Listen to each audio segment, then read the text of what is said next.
গো তুমি আছো মা, তুমি আছো। আমার দাদু ভাইকে জিতে দিয়েছো, আমার দাদু ভাইকে জিতে দিয়েছো মা। দিদা একেবারে জেতার মতো জিতেছে গো নাতি বাবু।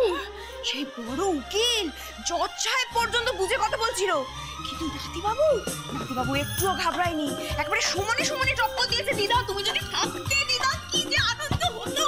আর শোনো না, রায় বেরোনোর সময় বড় উকিলের মুখটা একেবারে দেখার মতো ছিল। দিদা তুমি যদি থাকতে দিদা, নাতি বাবু জিতে গেছে। দিদা নাতি বাবু জিতে গেছে। আরে এই না আমাদের সুধাচরণ মিত্রের নাতি, হ্যাঁ? আরে শুধু বড় উকিল না রে নাকি, ওর বাপের মুখেও থামা বসে দিয়েছে। বাপ যে ওকে চ্যালেঞ্জ করেছিল, সেই বাপকে 10 গোল দিয়ে দিয়েছে আমার নাথ। ওই তো আমার নাতি।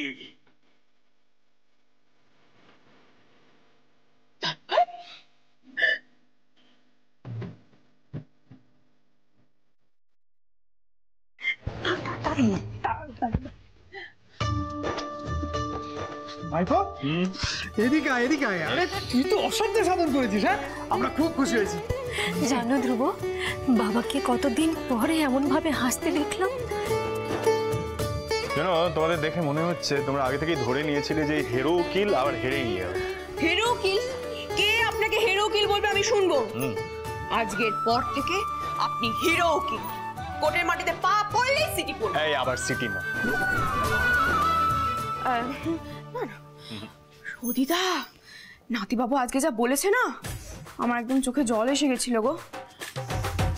এই রায় জ্যোতিকা দাসের মতো অনেক মেয়েকে পথ দেখাবে, যারা সৎ পথে থেকে নিজের শির দ্বারা সোজা রেখে সমাজে লড়াই লড়ছে। নিজেদের প্রতিষ্ঠা করার লড়াই। নিজেদের প্রতিষ্ঠা করার লড়াই লড়ছে। প্রতিষ্ঠা করার লড়াই লড়ছে। দেখেছিস মেয়েটা কতটা বাড়াবাড়ি করছে? আরে আমি তো মায়ের কথা শুনে বুঝেছিলাম যে মেয়েটা বাড়াবাড়ি করবে। তবে ধ্রুব ভাই এই কেসটা জিতেছে বলে কিন্তু আমার খুব আনন্দ হচ্ছে। ধ্রুব ভাইয়া কেসটা জিতেছে বলে আমার খুব আনন্দ হচ্ছে। আরে ধ্রুব ভাইয়া যা যা করছে, তারপর সঞ্জুদির অবস্থাটা তুই বুঝতে পারছিস? হ্যাঁ না, ওই অবস্থাটা একমাত্র তুই খুব ভালোভাবে বুঝতে পারছিস। এখনই বল না, চাই আমি একটু সঞ্জুদিকে ফোনটা করে দিই। আমি খুব ভালোভাবেই বুঝতে পারছি, বুঝেছিস? আমি এক্ষুনি সঞ্জুদিকে ফোন করে সবটা জানাবো। আমি কি বললাম, ব্যাপারটা অক্ষর অক্ষরে মিলে গেল তো? হ্যাঁ, ডিসগাস্টিং। আচ্ছা মা, আজকের দিনটা কিন্তু তাহলে ভালো করে সেলিব্রেট করা দরকার। কি করা যায় বলো তো? ও দিদা, আজ একটু মাংস ভাত হয়ে যাক না গো। হয়ে যাক। সাথী, তুমি তাহলে বাজারের ব্যাগটা নিয়ে এসো, আমি দেখে শুনে সব নিয়ে আসছি। ওই মাংসের ঝোলটা যা রাঁধে না, ও মা, আজকে কিন্তু তোমাকেই রাঁধতে হবে। হ্যাঁ হ্যাঁ, সব হবে। তুই মাংস। জোনাকি, বলছিলাম কি যে তোর দাদু তো রাত্রিবেলা ভাত খেতে ভালোবাসেন না, শরীরটাও আজকে খুব ভালো নেই, আজকে বরং ফিস্টিটা থাক। এই জোনাকি, তো দিদাকে বলে দে আমার শরীরের চিন্তা না করে নিজেরটা দেখতে। আমার শরীর ভালো আছে, আর আজ রাত্রে আমি মাংস ভাতই খাবো। ও দিদা, আজ একটু গরম গরম ভাত, মাংসের ঝোল, গরম গরম লেবু হয়ে যায়। চলো তুমি বাজারটা করে তাড়াতাড়ি এসো। যাও সাথী, ব্যাগটা নিয়ে এসো। কি কি বাজার করতে হবে সেটা বলে দাও তুমি। আচ্ছা, আদা, পেঁয়াজ, রসুন, যা যা লাগবে, গরম মশলা বলে দিন, সব একসঙ্গে বলে দাও, নিয়ে চলে আসো। আচ্ছা আচ্ছা, ঠিক আছে। ছোট খুব, একটা কাজ কর না, আজকে একটু মিষ্টি মুখ হবে। বুঝতে পেরেছি, ফেরার সময় ভবেন ময়না হয়ে আসতে হবে, তাই তো? কি আনবো? রসগোল্লা না দানাদার? দানাদার আমার দাদু ভাই ভালোবাসে না। একদম।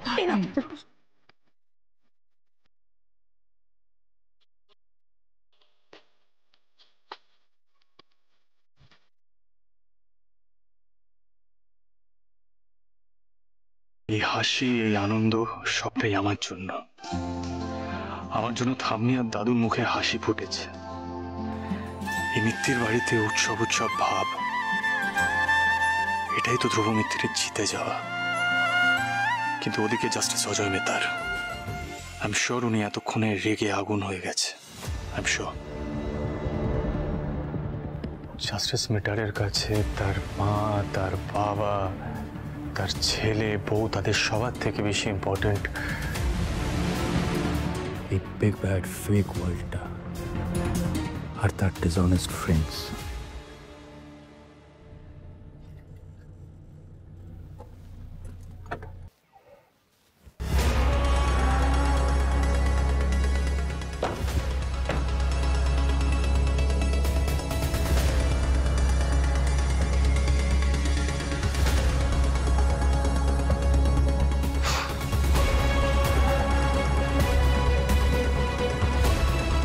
কি ভাবছো তপতি? তোমার ছেলে যা করেছে তাতে ওকে মেডেল দেওয়া উচিত? এত অডাসিটি ওর হয় কি করে যে একটা কেস জেতার জন্য ও রঘুর বিরুদ্ধে এভিডেন্স ট্যাম্পারিং এর অভিযোগ এনেছে? তব কার হেল্প নিয়ে জানো? রঘুর এক্স ওয়াইফ দেবযানী বসু। তো এতটা বলার সাহসও এতদিনে কারুর তো হয়েছে? আমার ছেলে প্রথমবার কেসটা জিতেছে। জিতেছে তো কি হয়েছে? এই সাহসের পরিণাম তুমি জানো? এরপরে ওর ক্যারিয়ার বলে কিছু থাকবে? কোনো বোধ আছে তোমার? রঘুর কথায় বার কাউন্সিল চলে, ঠিক এই রিয়াকশনটাই হওয়া উচিত তোমার। তোমার ছেলে যা করেছে না, তার জন্য আমার এতদিনের মান সম্মান সমস্ত ধুলোয় মিশে গেছে। এখন চুপচাপ আমার সঙ্গে রঘুর কাছে যাবে, ক্ষমা চাইবে তোমার ছেলে যা করেছে তার জন্য। এসো।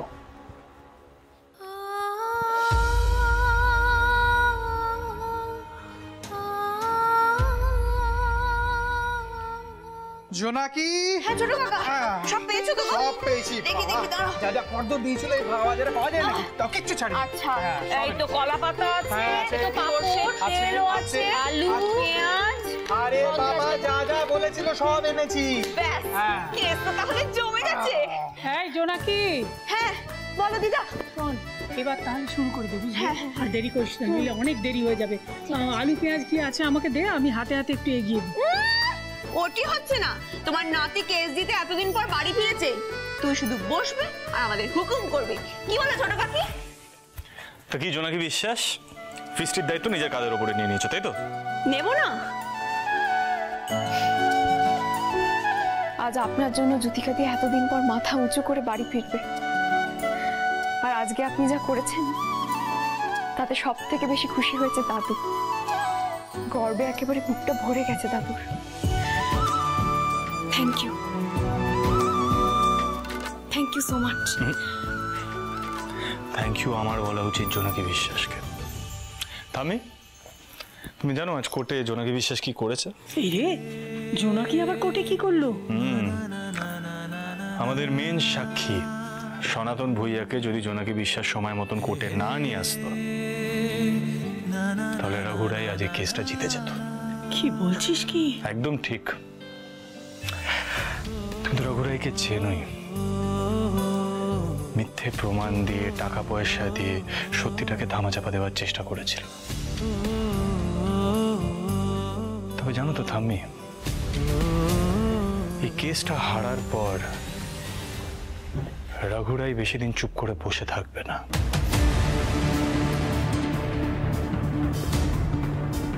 এই হারটা ভুলতে পারবে না রঘুরাই।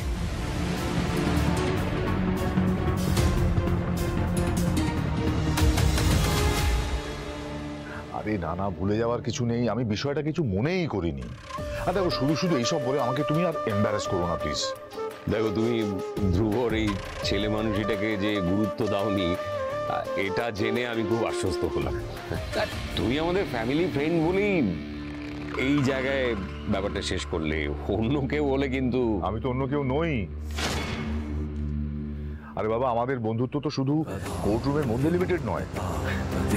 আসলে আমি যেতাম তোমার বাড়িতে, আজই যেতাম। ইনফ্যাক্ট আমাকে যেতেই হতো। আমি ভাবছিলাম সঞ্জনার সাথে ধ্রুবর এনগেজমেন্ট এবার হয়ে যাক।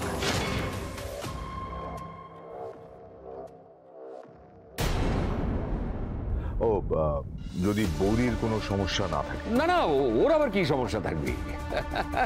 তুমি আমার মনের কথাটা কি করে বুঝলে বলো তো? আমিও তো এই কথাই ভাবছিলাম যে ওদের বিয়েটা এবার হয়ে যাক। আরে আমাদের ভাবনাগুলো মেলে, তাই তো আমরা বন্ধু, তাই না? আসলে এমনিতেও আমি আজকে খুব খুশি। সঞ্জনার কালকে বার্থডে বলে কথা। তাহলে তুমি কালকেই পার্টিটা দিয়ে দাও। দেখো রঘু, আমি বলছি এই বিয়েতে সবারই শুভ হবে। ওই দেখো, একে বলছো শুভ, তার উপর বলছো কাল। আরে ভাই, আমি জানি শুভ মানে কাল পরশু তরশু বলে কিছু হয় না। শুভ মানে আজই।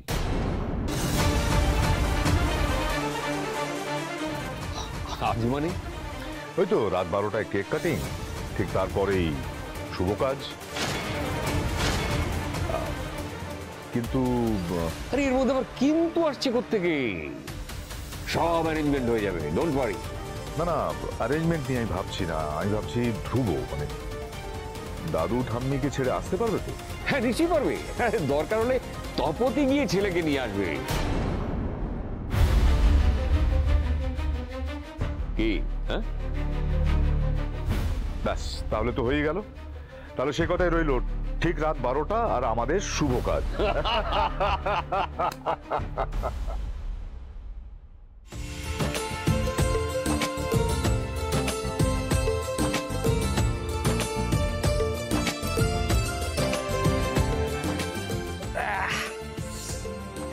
কঠিন কাজটা আমাকে দিয়েই করানো হলো। এখন আমি পেঁয়াজ ছুলে ছুলে গোটা পিকনিক চুক লাল করে বসে থাকি। আমাকে দাও। ঠিক আছে ঠিক আছে। করতে দেবে ভেবেছো? এসব মুখে বলছে, আসলে আর কিছু নয়, পুরনো দিনের কথা মনে পড়ছে।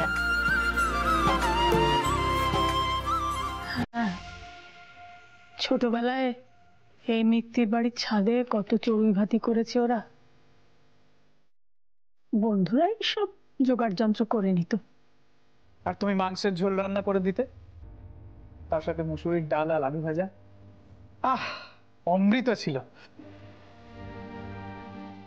জানিস জোনাকি, এখানে আশেপাশে কত ভালো ভালো জায়গা ছিল, নদীর ধার, সুন্দর আমের বাগান, কিন্তু সেখানে কেউ যেত না।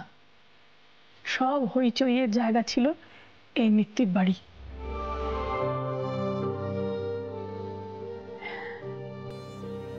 কোথায় গেল সেসব দিন? ওই দেখো আবার চোখ ছলছল করছে। দাদু কিন্তু এক্ষুনি এসে বলবে, গিন্নি তোমাদের চোখে কি কল লাগানো আছে?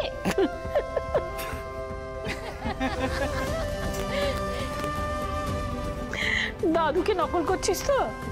দাঁড়া, আমি এক্ষুনি গিয়ে বলে দিচ্ছি।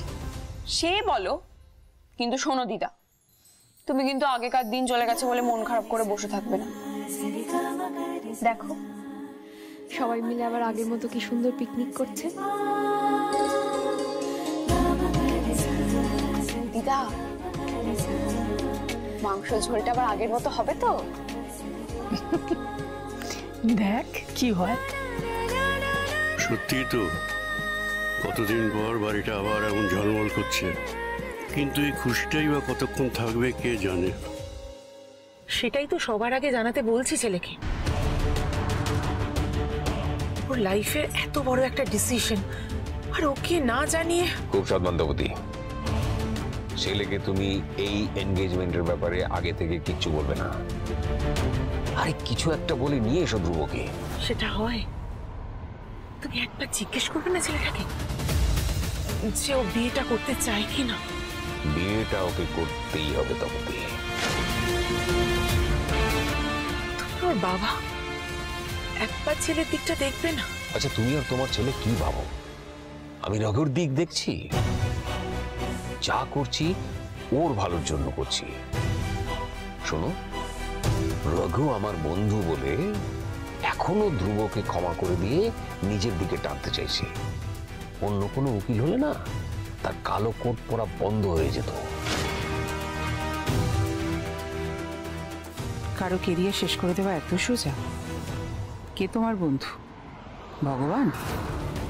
রঘুরাম রায়কে একটু বেশি গুরুত্ব দাও, তাই না? তোমার ছেলেরও দেওয়া উচিত। শোনো, নীলমাধবপুর আর বেশি দূরে নেই, প্রায় এসে গেছি। আমি গাড়িতেই বসে থাকবো, তুমি গিয়ে ছেলেকে নিয়ে আসবে। তুমি ভেতরে যাবে না? ছেলেকে কিন্তু আনতেই হবে, কথাটা মনে রেখো তবে।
ওয়েল ডান জোনাকি বিশ্বাস, ওয়েল ডান।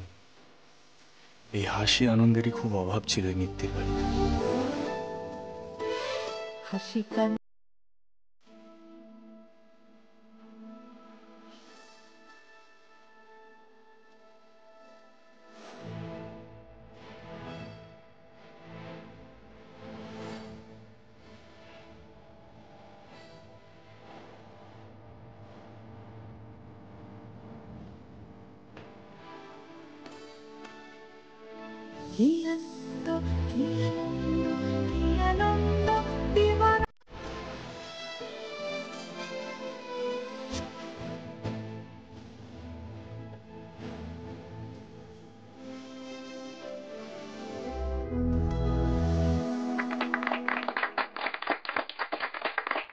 বাহ, খুব ভালো, খুব ভালো নেচেছো, খুব ভালো নেচেছিস জোনাকি।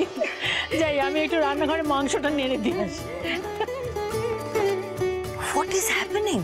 হ্যাঁ, এত আনন্দ কিসের? ধ্রুব ভাইয়া একটা কেস জিতেছে বলে? Oh god, I just can't take this anymore, I can't. আমি তো চলে যাব, ব্যাস। হ্যাঁ চলে যাবো। পাপা রাজি হবে? আরে আমাদেরকে তো একটা দায়িত্ব দিয়ে পাঠিয়েছে নাকি? শোন, এত না আমি জানি না, আমি যাচ্ছি।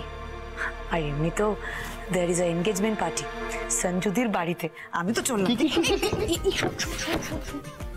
এনগেজমেন্ট পার্টি কার সাথে সঞ্জুদি? It's a secret. তুই কি করবি? না আমি তো এখানে থাকবো, আমার খুব ভালো লাগছে। আর কি হচ্ছে, এখানে থাকবো আমি। তাহলে চো না বাবা, কেন তো কথা বলছিস? চো। শোন না, আরে বলে তো যা, কার সাথে? সিক্রেট। আবার শোন না।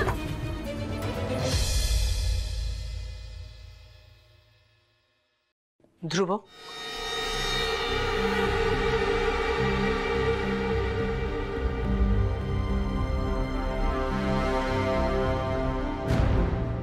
মা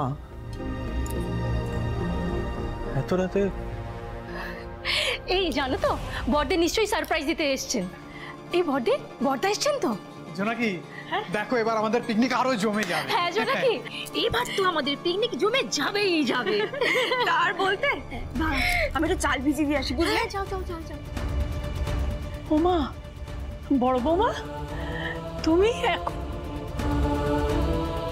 ও বুঝেছি, ছেলে জিতেছে বলে বুঝি দৌড়ে এসেছো? মা, একটা বিশেষ কাজে আপনার বড় ছেলে ধ্রুবকে ডেকে পাঠিয়েছে, তাই আমি ধ্রুবকে নিতে এসেছি এখানে। ডেকে পাঠিয়েছে মানে? আমাকে এখন এই বাড়ি ছেড়ে চলে যেতে হবে? ধ্রুব, আমি এতটা দূর ছুটে এসেছি। আমি যাব না মা, বিষয়টা জরুরি। আমি যাব না। জেদ করিস না ধ্রুব। জাস্টিস মেটা গাড়িতে বসে আছে, তাই তো? যাও মা, ওনাকে গিয়ে বলে দাও ধ্রুব আজ বাড়ি ফিরবে না। যাও। আমি আর পারছি না ধ্রুব। আমি কোন দিন তোকে কি বারণ করেছি বল? আমি কোনোদিন তোকে কিছু বারণ করিনি। তুই একটু তো আমার কথা শোন, আজকে যাওয়াটা জরুরি ধ্রুব। প্লিজ, তুই তোর বাবাকে চিনিস? সারাক্ষণ বাবা বাবা বাবা বাবা। আরে বাকি পরিবারের কথাও তো একবার ভাবো মা। ঠাম্মি আছে, দাদু আছে, ওদের ইমোশনস গুলো আমি রেসপেক্ট করি, প্লিজ।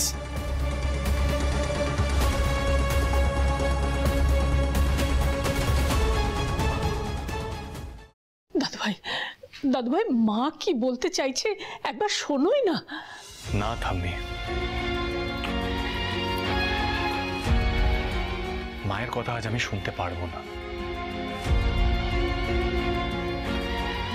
মা একবার ভেবে দেখো তো, আজ এই বাড়িতে আমি কেস জিতেছি বলে নাচ গান হচ্ছে, রান্না বান্না হচ্ছে, খাওয়া দাওয়া হচ্ছে। একবার ঠাম্মি আর দাদু মুখের দিকে চেয়ে দেখো তো, আজ যদি আমি এই বাড়ি থেকে চলে যাই তাহলে ঠাম্মি আর দাদুর মনের কি অবস্থা হবে? একবারও ভেবে দেখেছো তুমি? আমি সব ভেবে দেখেছি, আমি সব বুঝতে পারছি, কিন্তু তোর বাবার দিকটাও তো দেখতে হবে। কিসের এত আর্জেন্সি আমি বুঝতে পারছি না। এত আর্জেন্সি কিসের? আজই যেতে হবে কেন? ধ্রুব, I can hear you, ma. Please tell me. Go ahead, please. গিন্নি, চলে যেতে বলো। বাবা, আমি সব বুঝি বাবা। আপনার ছেলেরা কে কি অন্যায় করেছে আমি সব জানি বাবা। আপনারা এখানে একা একা থাকেন, আপনাদের যন্ত্রণাটাও আমি বুঝি বাবা, কিন্তু আজকে যাওয়াটা সত্যি খুব জরুরি। এই কথা গিন্নি মিলে ছেলেকে নিয়ে যেতে এসেছি। বেশ। না বাবা, আমি শুধু চাই ওর বাবা যেটা করেছে সেটা যেন আমার ছেলে না করে। আজকে যাওয়াটা সত্যিই জরুরি। ধ্রুব তো আপনাদের কথা খুব মানে, একটু বোঝান না বাবা।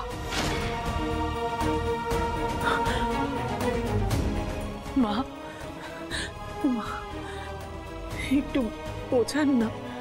মা শোনো, বল। গিন্নি, আমার নাতিকে ভুলে যাও, তার বাবার কাছে চলে যেতে। আমরা এতদিন একা ছিলাম, একাই থাকতে পারবো। চলে যেতে বলো।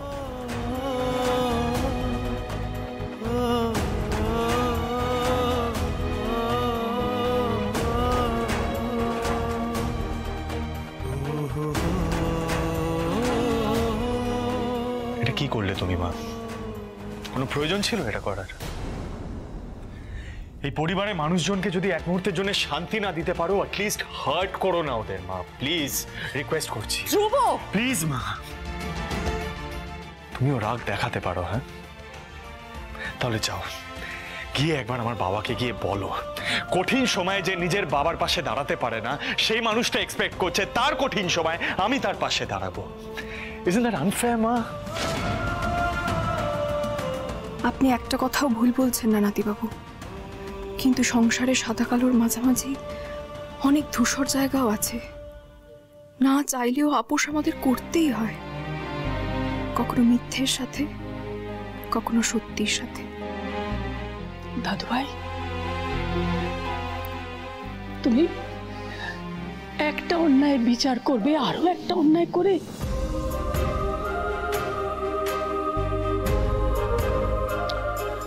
থামি, আজ যদি আমি চলে যাই সেটা আরো বড় অন্যায় হবে। দাদু ভাই, তোমার বাবা যা করেছেন সেই জন্য তোমার দাদু প্রতি মুহূর্তে কষ্ট পান। তাই তোমার মা চান যে তুমি তোমার বাবাকে কষ্ট না দাও। তোমার মায়ের কথাটা একবারটি ভাবো দাদু ভাই, একবারটি ভাবো।